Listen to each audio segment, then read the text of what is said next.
River Valley Civilizations. River Valley Civilizations.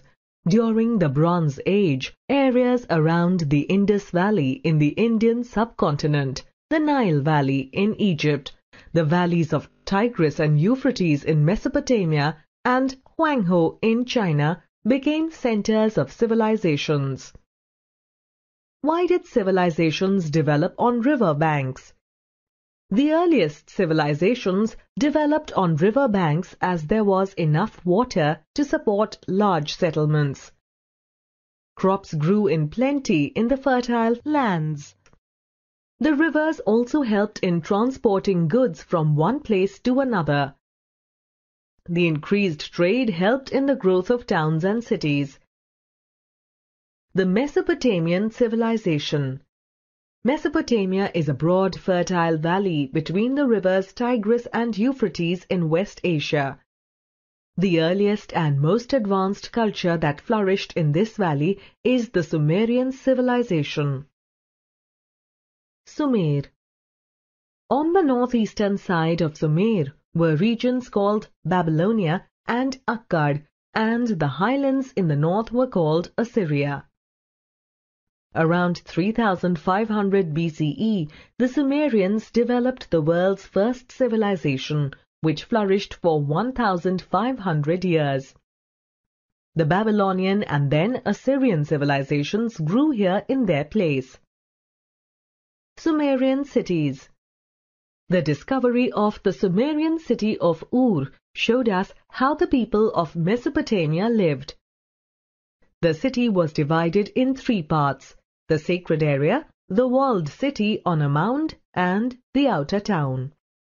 The sacred area had the temple tower or ziggurat dedicated to the patron god of the city. People lived in the walled city and the outer town areas.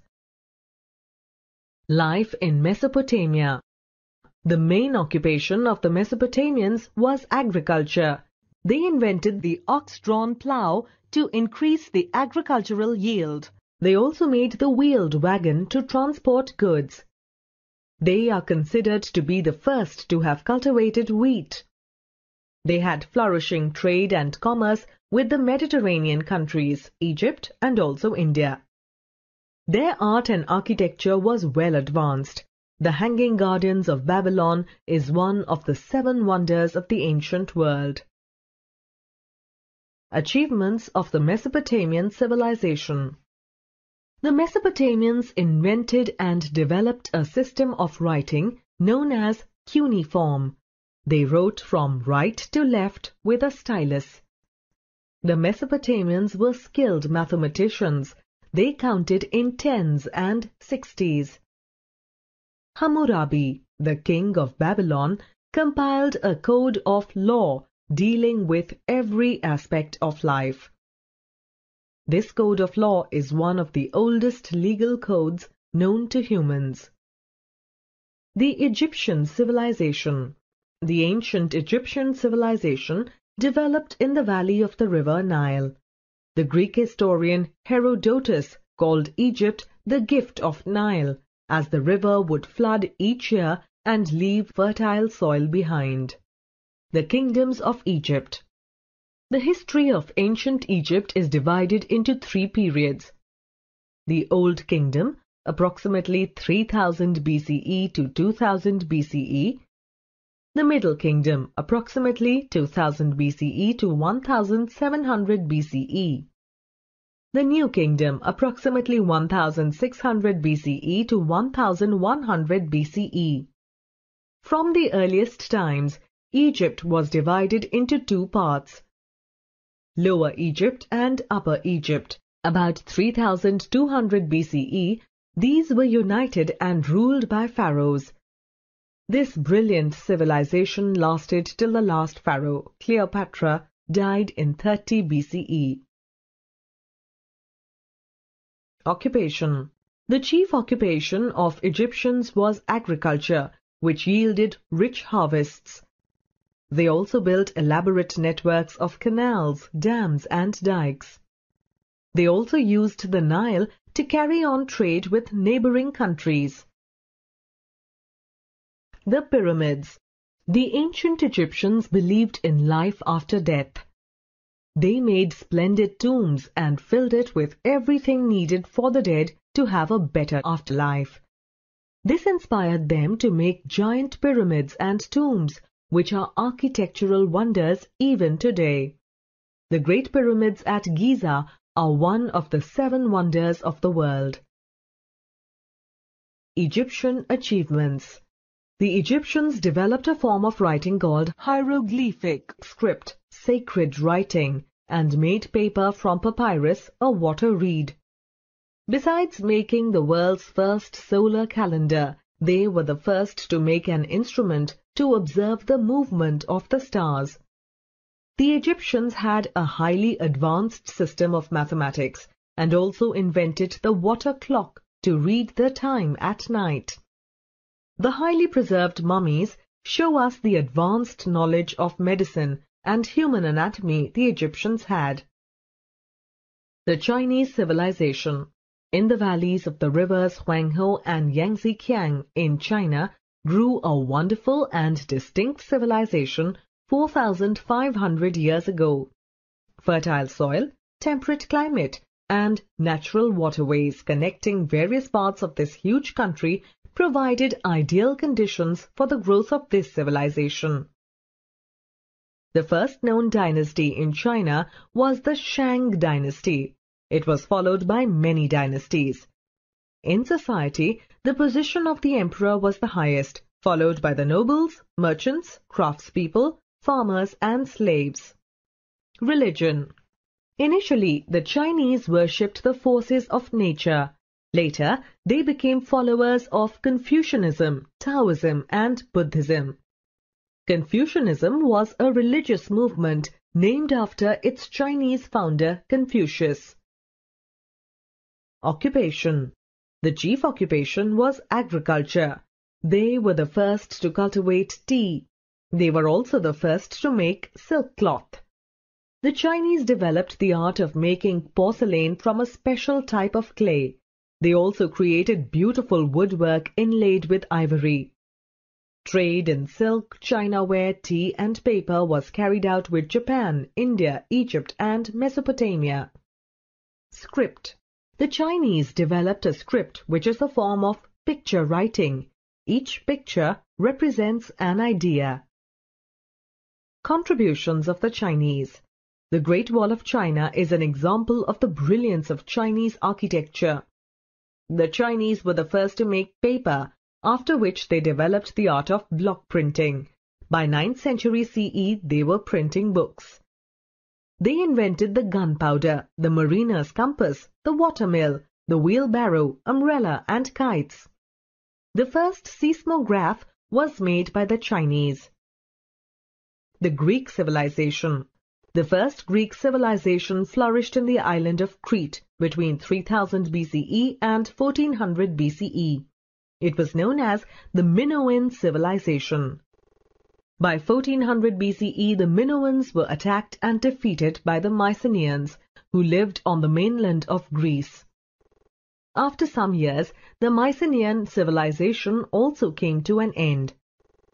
From around 800 BCE, the Greeks once again began to trade with other lands and became rich. This period was known as the Age of Classical Greece. City-states. Around 800 BCE, people in Greece lived in city-states. The 2 most important city-states were Athens and Sparta. Each city-state had its own army and formed its own government and laws. Democracy. It was from the ancient Greeks that democratic form of governance was learnt.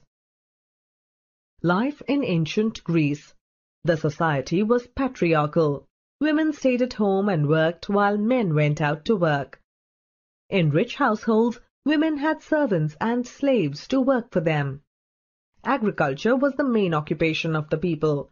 A flourishing trade existed between the cities. Each city worshipped its own local gods. Some of the famous gods and goddesses were Zeus, Athena, Aphrodite, and Apollo.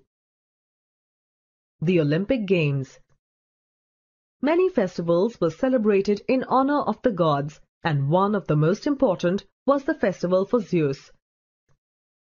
It was held in the city of Olympia and was known as the Olympian Games. In 1896, the Games were started once again in Paris, and the name was changed to Olympic Games. Writing. The Greeks had an alphabet formed by letters. Their first two letters of the alphabet alpha and beta are somewhat similar to the letters A and B in English. Art and culture. The Greek civilization is famous for its literature. Greece had many fine poets and writers. Homer was a great poet, and his two famous works were Iliad and Odyssey. Their great thinkers were Socrates, Plato, and Aristotle. Architecture. Many buildings of ancient Greece are still intact today. The most important building is the Parthenon, a temple built for Athena, goddess of wisdom. The Roman civilization. The ancient Roman civilization grew along the coast of Italy and on the banks of the river Tiber from about 2nd century BCE to 5th century BCE. The most famous town in this region was Rome. Government. Rome was ruled by kings till 509 BCE. After the last king was defeated, Rome became a republic. The Roman Republic was ruled by a group of men from important families known as senators and two senior officials called consuls. Army. The Roman army was very well trained and had the best of weapons. Forts, camps, and a good network of roads were built throughout the empire for the Roman troops. Society. The Roman society was divided into two groups, the patricians and the plebeians. The patricians belonged to the upper strata of society and advised the kings. The plebeians were the common people of Rome, such as farmers and artisans. Religion. The Romans worshipped many gods and goddesses and built temples in their honor. Literature. Rome had great scholars, poets, and dramatists. Roman literature was greatly influenced by Greek scholars. Architecture. The Romans were great builders. They built towns that were well planned. They constructed roads, aqueducts, bridges, and amazing buildings. Some of the famous buildings are the Pantheon, a temple dedicated to Roman gods; the Forum, which was a meeting place; the Colosseum, which was used for public events. Most of our modern-day culture shows Roman influence. Navigators and explorers. The Arab traders. Until the 15th century CE, almost all the trade between Europe and East was carried out by Arab traders. There was a great demand in Europe for goods such as silk, spices, textiles, indigo, sugar, coffee, tea, luxury items, and saltpeter, which were produced in Asia. The Arab traders took goods from the East via land routes to the Red Sea and sold them to the Italian merchants. The Italian merchants sold these goods throughout Europe. Monopoly of this trade made the Italians rich and powerful. Ottoman control over trade. When the Ottoman Turks captured Asia Minor, they cut off trade links between Asia and Europe. The Europeans needed to find an alternate route to the east. The European rulers, who had enjoyed a share of the profits, encouraged sailors and merchants to find a sea route from Europe to Asia. Voyages of discovery. Marco Polo was a merchant from Venice in Italy. He travelled throughout Asia for 24 years. Marco Polo's accounts of his visit to China and its fabulous wealth further tempted Europeans to explore new routes. The invention of the mariner's compass, the astrolabe, gunpowder, a better understanding of astronomy, and improved maps also encouraged sailors and explorers to explore new routes and new lands.